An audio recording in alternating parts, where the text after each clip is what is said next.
Hello, everybody, and welcome to this recap of Irish whiskies from 2021. So an interesting thing happens every single year. Around March time, I do Irish Whiskey Month. And because of that, I kind of Irish whiskey myself out, and then I don't tend to do any for the rest of the year, which is a problem and something I'll try to rectify in 2022. But one thing I did that I really liked and enjoyed about this year was I did this under $25 bracket, March Madness style bracket of different Irish whiskeys. And there were two winners, and I'll explain that in a second, but there were two separate winners that I kind of want to give honorable mentions to. So these are not actually in my list of top whiskeys of this year, but these are here to mention. So you've got the Slane whiskey, and then you've got Kilburn, which is a Total Wine exclusive.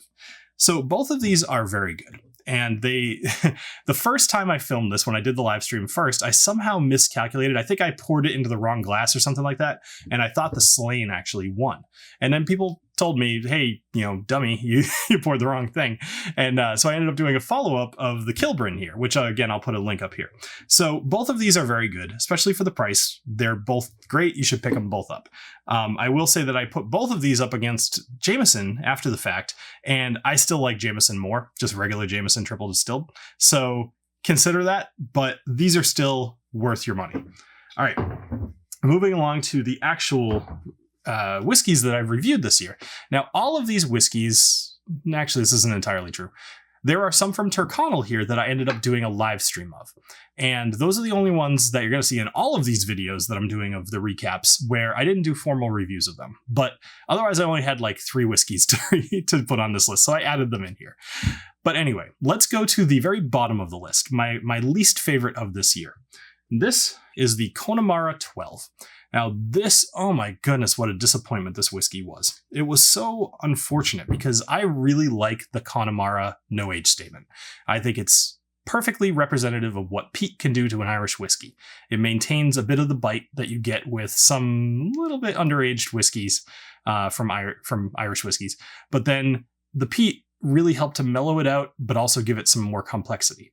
This one tried to do that and somehow just totally failed. It's oily and it's charcoaly, not in a good way. It just doesn't work for me. And that's really unfortunate. It's so much so that I started considering, did I get a bad bottle? And other people in the comments of the video that I filmed actually kind of filled me in. They were like, yeah, I didn't love it either. So I've gotten a lot of, kudos for saving people money on this one. And I think I would still keep it that same rating of just ignore this one. Just don't bother, unfortunately. Connemara, I really like what you're doing, but don't do this again. All right. So next up, this was a bit of a disappointment. The Tyrconnell port cask finish. Now, Tyrconnell, all of the different finishes that I have are 10 years Tyrconnell and then finished in something. There's port, there's sherry, and there's madeira. All 3 of these were things I was excited about because I felt like I really kind of liked Tyrconnell 10. I say kind of because it's not amazing, but it seemed like the type of Irish whiskey that would really take well to finishing. But in reality, what happens here, especially in the port, and actually I'll just take this one out too, just kind of talk about them both at the same time. The sherry, both of these fall a little flat because they don't mellow out the Tyrconnell enough. And Tyrconnell, unfortunately, has this little bit of a bite that feels like underage spirits. And that is too much power when you're trying to add on the complexity of either one of these, port especially, but sherry didn't hold up well either. So neither one of these really are what Tyrconnell can do, and I've had some really good Tyrconnell. So it's not the base spirit, it's whatever they did with these 2 finishes. So the port and the sherry are both don't bother for me. Sherry a little bit less so. The port really missed the mark. All right, up next, a little bit surprising, the Chateau Montelena. This is the green spot. Chateau Montelena, and it is finished with white Zinfandel. And I don't know. Actually, you know what? I'm going to move this over here. I always try to do like things I'm just totally not crazy about tend to go over here. This one I do like, but I don't love. And I do know that other Irish whiskey appreciators out there do love this one.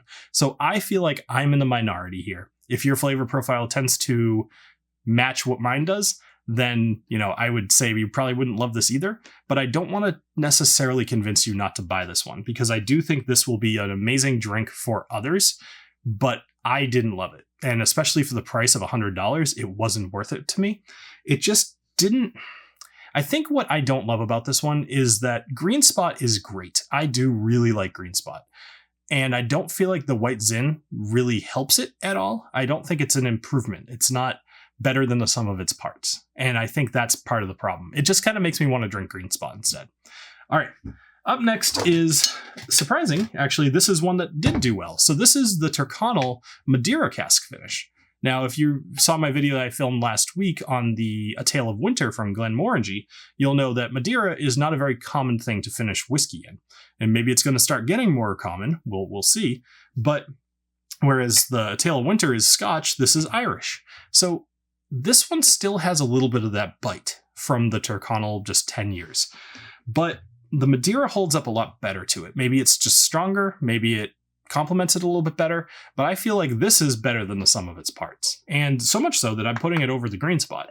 So I think this is a fun one. And it might be a unique flavor that you could really enjoy. All right, moving along. Second to last here, we've got the Chateau Leoville Barton. This is Bordeaux wine cask finished, and it's much better. I like this one quite a bit more.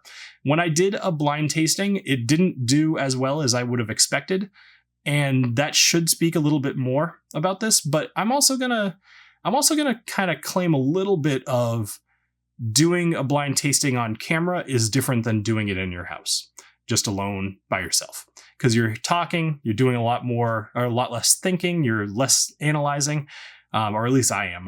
Maybe I don't do them right, but either way, drinking this later in the week or later across the year, I have come to enjoy the Bordeaux finish quite a bit more, and I think that this one is there's not even a question. This is the second best one that I'm going to talk about today. All right, so this one I would say is more than likely worth your money, even if your flavor profile tends to match mine. So consider it. All right. Lastly, the Blue Spot. This was my Irish whiskey of the year. Now, I will say, actually, let me just take 2 more seconds with this one. So Blue Spot is only 7 years old. And, you have the blue at 7, you got the green at 10, the yellow at 12, and then the red at 15. I could be wrong about the 12. So the Blue Spot was brand new as of 2021, maybe late 2020. I'm having trouble remembering. But regardless, it's still very good. And now I love cask strength whiskeys and I love Green Spot. And when you kind of combine the 2 flavors, just boom and Green Spot, I really liked it, and that's really all there is to it. It's my personal choice out of all of these this year. Here's the problem, and kind of what I'm going to look to try to fix in 2022. There's not a lot of options up here. And I feel like there is definitely not a lot of variety. I really wanted to finish off all of the spot whiskeys. I made that a priority. And then I happened to have the 3 Tyrconnells that I really wanted to get to. I need more variety this year. So I would love to have some suggestions of what you all love for Irish whiskeys that I could try to make it a point to get to this year. And that way, when I do this again a year from now, I have a little bit more variety to pick from. So of all of these, I think these 3 right here are ones that you could consider getting.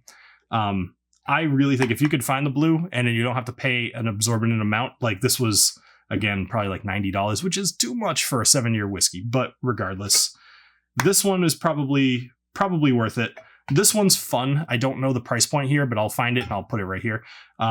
I'll just say if it's like $70 or around there, I think this is probably fine. I'd like to see it a little bit less, but we'll see what it costs. The rest of them, just don't bother with, honestly. But anyway, that does it for this episode of the Whiskey Dictionary. I hope you enjoyed this. I guess I'm just feeling a little disappointed that I didn't have more variety in my Irish whiskeys this year, but I'll correct that for this upcoming year. All right, see me tomorrow for when I go over all the Scotch whiskeys that I did, because there's quite a few of those and there's a lot of variety. All right, cheers.